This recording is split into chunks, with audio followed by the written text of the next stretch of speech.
முன்பாகவே அவர்களை பற்றி புகழ்கிற, அவர்களை பற்றி மிகுந்து விதந்தோதுகிற ஒரு தன்மை உலகில் நிலவிக் கொண்டே இருந்தது. பெருமானாருக்கு முன்னால் வந்த எல்லா நபிமார்களும் அந்தந்த குறிப்பிட்ட சமூகத்திற்கு அவர்கள் வந்து திருப்பணிகளை செய்தாலும் அவர்கள் செய்த திருப்பணிகளில் முக்கியமானதும் முதன்மையானதும் எதுவென்றால் முஹம்மது ஸல்லல்லாஹு அலைஹி வஸல்லம் அவர்களை அந்த சமூகத்திற்கு அறிமுகம் செய்கிற பணிதான். எல்லா நபிமார்களும் வந்தது எதற்காக என்றால் இனிமேல் ஒரு வரப்போகிற ஒரு நபியை சொல்வதற்குத்தான் வந்தார்கள். அப்படித்தான் குர்ஆன் சொல்கிறது. அப்படித்தான் குர்ஆன் சொல்கிறது.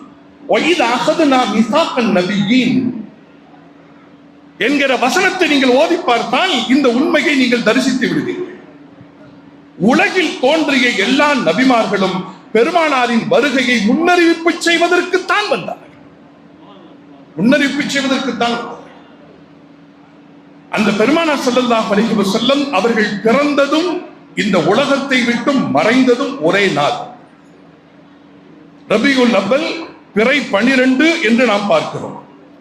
எல்லா தலைவர்களும் புகழோடு பிறந்திருக்கவில்லை. பெருமானார் அவர்கள் விதிவிலக்காக பிறப்பதற்கு முன்பும் புகழோடும், பிறந்து வளர்ந்து வாழ்ந்து கொண்டிருக்கிற பொழுதும் புகழோடும், அவர்கள் மறைந்ததற்கு பின்னால் 1500வது வருடம் மீலாது விழா கொண்டாடப்படுகிற இந்த நூற்றாண்டில் மாத்திரமல்ல, எத்தனை நூற்றாண்டுகள் கடந்தாலும் அவர்கள் மீது இருக்கிற புகழ் வெளிச்சம் கொஞ்சமும் குறைய போவதில்லை. புகழுக்கு உரிய இலக்கணமாக அண்ணல் முஹம்மது ஸல்லல்லாஹு அலைஹி வஸல்லம் அவர்கள் திகழ்கிறார்கள் என்பதை நாம் பார்க்கிறோம். சில தலைவர்கள் என்று அறிமுகப்படுத்தப்பட்டிருக்கிற சில தலைவர்கள் இந்த உலகத்தில் மறைகிற பொழுது அவர்களுடைய மரணம் மகிழ்ச்சியாக இல்லை. ஒரு மிக பெரும் தத்துவ மேதை சாக்ரட்டிஸ் இல்லையா, அவருடைய இறப்பை நீங்கள் பார்க்கிற பொழுது விஷம் குடித்து கொல்லப்பட்டார் என்கிற ஒரு செய்தி இருக்கிறது. அவருடைய இறப்பு உலகம் போற்றுகிற வகையில் இல்லை. ரஷ்யாவினுடைய மிக பெரும் தத்துவ ஞானி லியோ டால்ஸ்டாய்,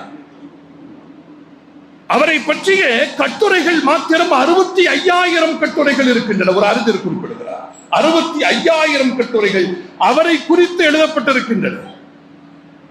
25,000 புத்தகங்கள் அவர் எழுதிய அல்லது அவரை பற்றிய புத்தகங்கள் 25,000 புத்தகங்கள்.